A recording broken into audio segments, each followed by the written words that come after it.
Hello everyone, and welcome back to my voice acting Let's Play of 9 Hours, 9 Persons, 9 Doors. Last time we left our heroes, they tried to open, well, the reds next to the doors were missing their components, so they went to go searching for it.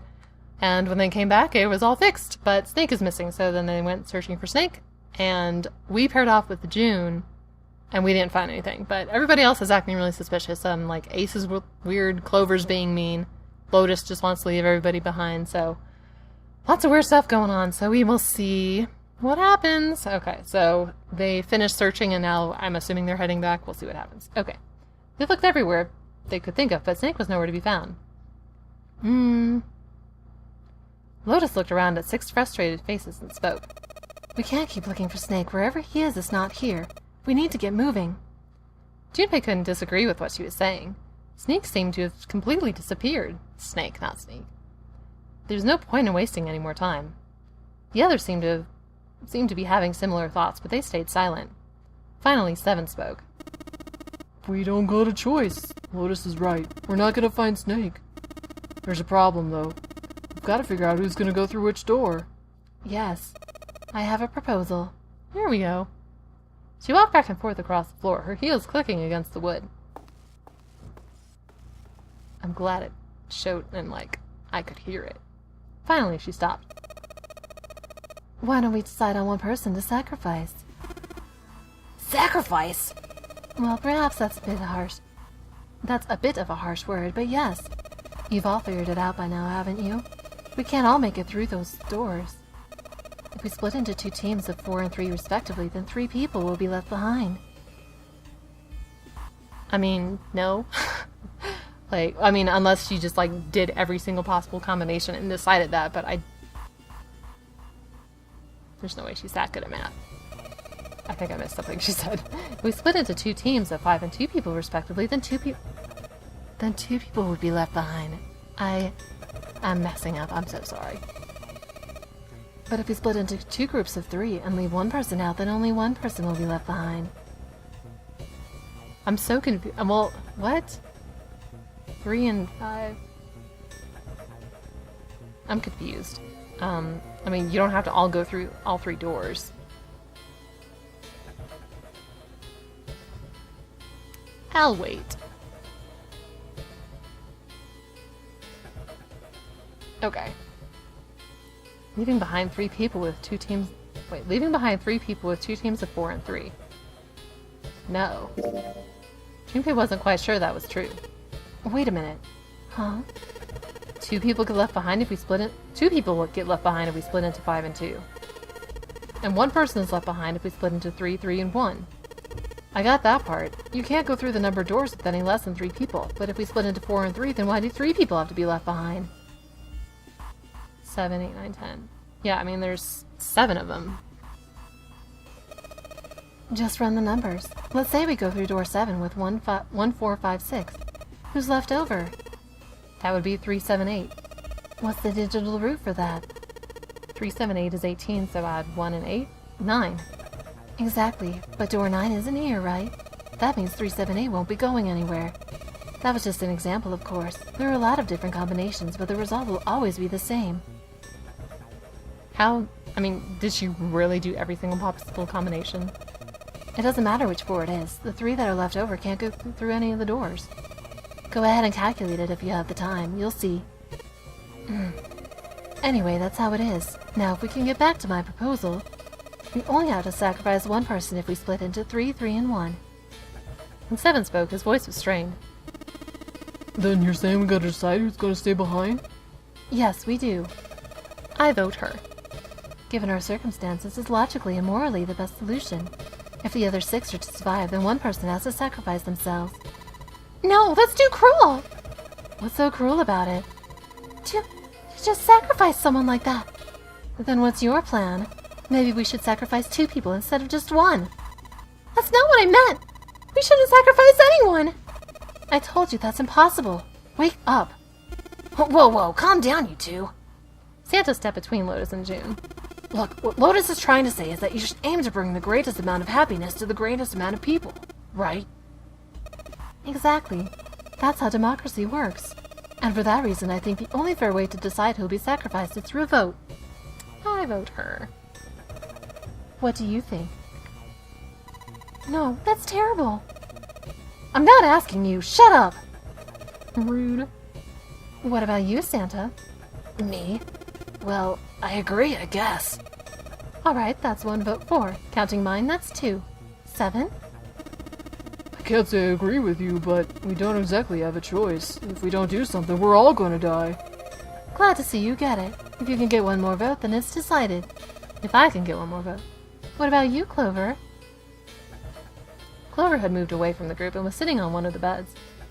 Her whole body drooped, and Junpei didn't know if she'd even heard Lotus's proposal. Lotus walked over to Clover and gently laid a hand on her shoulder. Your brother has to be behind one of the numbered doors. We searched everywhere, but we didn't find him. Doesn't that mean he has to have gone through one of them somehow? Clover slowly lifted her face. Let's go look for him together, okay? She's such a, conniving bitch. If we sacrifice one person, then we can go look for him. You agree with me, right? Clover nodded once. The motion carries. Lotus spun around and walked toward Junpei. Now let's start a vote to... That won't be necessary. Ace had barely spoken for Lotus's entire speech, and everyone jumped a little. 6 pairs of eyes turned to look at him. He didn't seem to notice or even care. I will stay.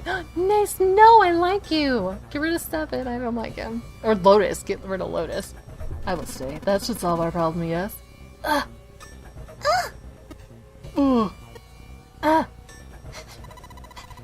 what are you saying? No, you can't do that. That won't solve anything. Jun's voice shook and she looked around desperately for someone to agree with her. Ace simply looked at her. June, I'm afraid you may have misunderstood me. I said I would stay, but I never said I would sacrifice myself. Huh? I trust you, each and every one of you. I believe you'll come back for me. Whoa. There's optimistic and then there's just nuts. Those doors only go one way. You go in and you don't come out. If we go through them, You won't be able to return, correct? yeah. True, but that won't be the case once you've escaped from the ship. What? Please, I beg you, once you've escaped, come back and rescue me. Ideally within the time limit Zero has given us. No, that's ridiculous. There's no way we could get back in time. Finally, Junpei could hold his tongue no longer. We've only got 5 hours left. We don't even know where the hell we are. How on earth are we going to find someone to come and rescue you? Then perhaps you would prefer to stay instead of me? Or perhaps you would be willing to leave June behind. Ace's voice was dignified and without a hint of cruelty or malice. Junpei had no rebuttal. You see, there's no other choice. Then I see we've come to our conclusion. Go on, don't worry yourselves about me. Go, quickly! Junpei stood frozen by indecision, unable to move. June bit her lip so hard that Junpei feared she would break the skin. Santa stood against the wall, calm and aloof. 7 tore his beanie from his head and turned it over anxiously in his hands. I take that back. 7's okay. Only Clover stared at Ace with an expression Junpei was unable to decipher. Lotus's attitude was different from the others. Good. Let's accept his kind offer then.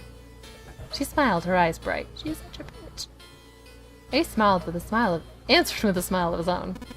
Good, I think that is the best for me. Perhaps I'll be able to take a nap. Perhaps it's my age, but I get tired so easily these days.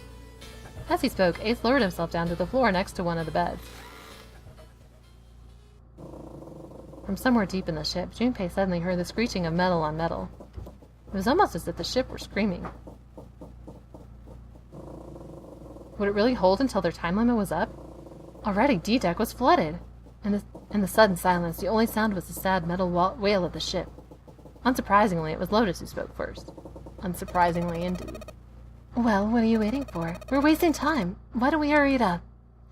As if a spell had been broken, the others all began to talk at once. You're right, we should get going. That's all we can do right now. 7. Seriously, honestly, I was getting kind of sick of listening to you guys talk. You too, Santa? I have to find my brother. Wait, all of you! Let's just calm down and think about this. There has to be a way to get everyone out. There has to be. Right, Jumpy? Say something. Yeah, let's think. There's gotta be another way. Hello? His words sounded hollow and fake. Fine! Forget about it! I'll figure it out on my own! She spun around and ran toward Ace. Oh, this is sad. He had slumped down next to the bed when June grabbed his arm and pulled. Come on, Ace, please stand up! You can't give up yet! We have to sit down together and think about this! We'll figure out a way that we can all get out of here! Then it happened. What happened? What happened? Oh no. Ace fell forward. He slumped over onto the wooden floor, his body folded in half like a boxer out cold. Oh no, what's happening? Ace! June cried out and dropped to her knees beside him. She put her arm around his neck and did her best to lift him up. Aww. What happened, Ace? Say something! She shook him frantically. His eyes fluttered open. Oh, I'm alright. His voice was weak and slightly slurred. How are you? Fine. This. He held out his left arm and slowly opened his hand. And it was a syringe, a small vial. The vial was empty. It had only recently been emptied. A few drops clung to the sides. There was a label taped to the side of the container. It read, Soporil Beta. Soporil Beta? Junpei had no idea what it meant or what kind of medicine it might be. Neither do I. Did you use this? Yes. It's just anesthetic. I'll be fine. Anesthetic? I found it earlier while we were searching the hospital rooms. I thought it might be useful later. I didn't think I'd be using it on myself. He was going to use it on somebody else? Why did you do this? Didn't I tell you? I'd like to take a nap. I really am very tired. Junpei knew that wasn't why he'd done it. Ace had injected himself with anesthetic to forestall June and Junpei's attempts to bring him along. If he couldn't move, there was nothing they could do. He'd injected himself so that they would be forced to leave him behind. Ace! Is there something you want to say? I'd just like to sleep a little. Could you keep it down? No! Don't, Ace! Don't fall asleep! You feel warm. So comfortable. I think I'll have a nice dream. Ace's eyelids drooped further and further, almost as though he were dying. Oh. Ace! Ace! She shook his shoulder again and again, but this time he didn't respond. Oh no. Only the gentle rising and falling of his chest told him that he was alive. Junpei was relieved to see, in fact, he was in fact still breathing.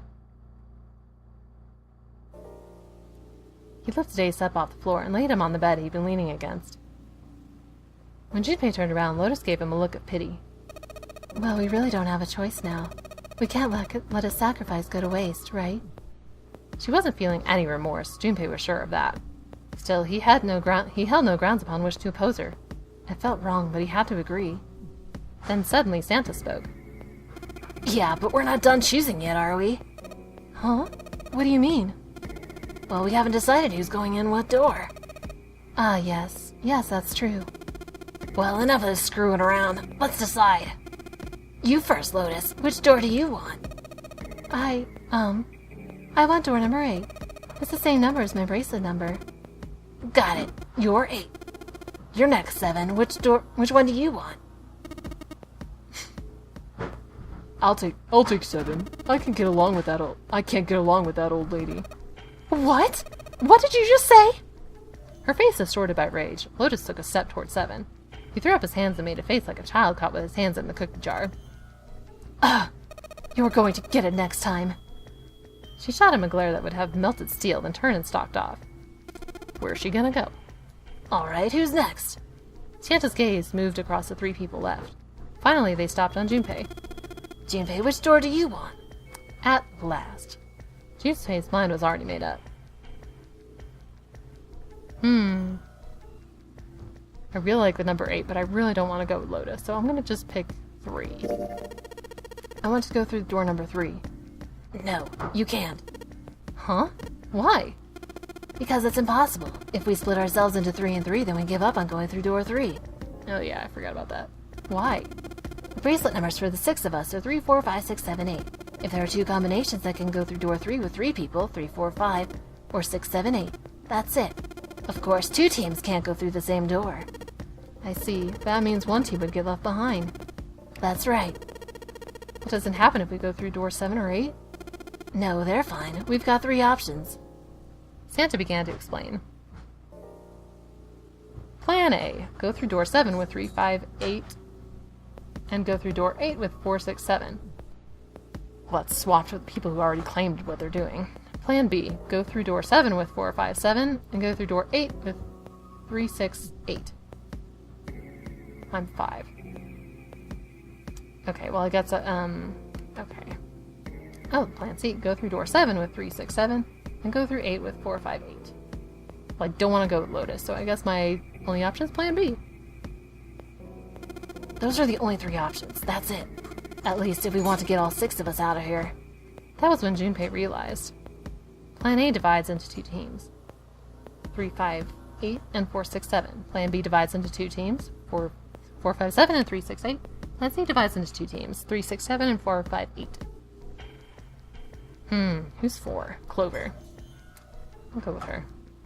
There was one thing they all had in common. In every single combination, 5 and 6 were never on the same team. Oh no, I can't be with Akane. In other words, if all 6 people were to move forward, Junpei and June would be separated. June and Junpei had been friends when they were kids. He trusted her more than anyone else on the ship. If he chose 7 or 8, he'd be taken away from her. Is that something he was prepared to do?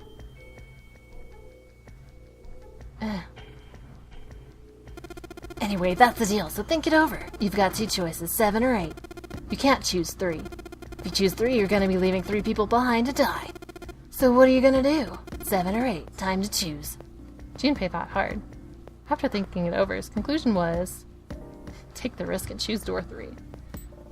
I forgot. Okay, so hang on. 4 and 7 is 11 plus 5 is 16, so I guess 7.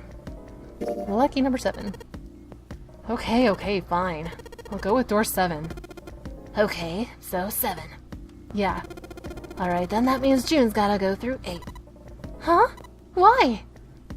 June's face was blank and confused. Santa muttered to himself and turned to Junpei. Junpei, you figured it out, right? Can you explain it to her? Junpei chose his words carefully. When Junpei finally finished, Jin looked as though she was about to cry. Oh no. You're saying we aren't going to see each other again for a long time? Junpei felt as June did. He wanted to be at her side through whatever trials they were preparing to face, but he knew if they were to survive, he had to swallow his feelings. In order for the 6 of them to move forward, he and June had to be separated. He looked at June. He was scared to lose her, but he swallowed, steeled his resolve, and did his best to smile. Hey, come on, you're making it sound like we're never gonna see each other again. We gotta split up, but only for a while. This is just like when we went to the 4 and 5 doors, remember? We got split up then too, but we all met back up. I bet 7 and 8 are just like that. I bet they're not. You mean they're connected somewhere? Yeah, probably. Probably. She didn't sound very hopeful. It was 7 that interjected. I'm sure they're gonna connect somewhere. Why? What makes you think so? If they don't connect, neither team could get through door 9. In other words, the game would end right here. I mean, what if they're counting on that? Zero's been on top. Zero's been on top of his shit so far. I don't think he'd blow it now. I'm damn sure that son of a bitch wants to have his fun as long as possible. He's not gonna end this game until we get through the 9 door. June said nothing. The tears were gone, but her eyes were still sad as they looked at Junpei. He met them, and with what reassurance he could manage, he laid his hand gently on her shoulder. Everything's gonna be fine. We're gonna see each other again. I promise. June bit her lip and gave him an almost imperceptible nod. Yes. Promise? Her voice was barely above a whisper. Santa's voice shattered the moment. Damn it, Santa. Ugh, you guys are done. That's not his voice. You guys are done, right? He stretched and continued. Anyway, that's pretty much it. Clover and I will both go into separate groups. I figure I'll take 8, and Clover can take 7. Any problems with that, Clover? Clover looked away and was silent for a moment. Whatever. It was more of a dismissal than agreement, but Santa didn't seem to care. Alright, we're ready to go then. Let's move! At Santa's comment, the group split and headed for their respective doors. Alright, well, I guess we figured that out, and that'll be a good place to stop. So, hope you guys are enjoying this, and I'll see you all next time. Bye!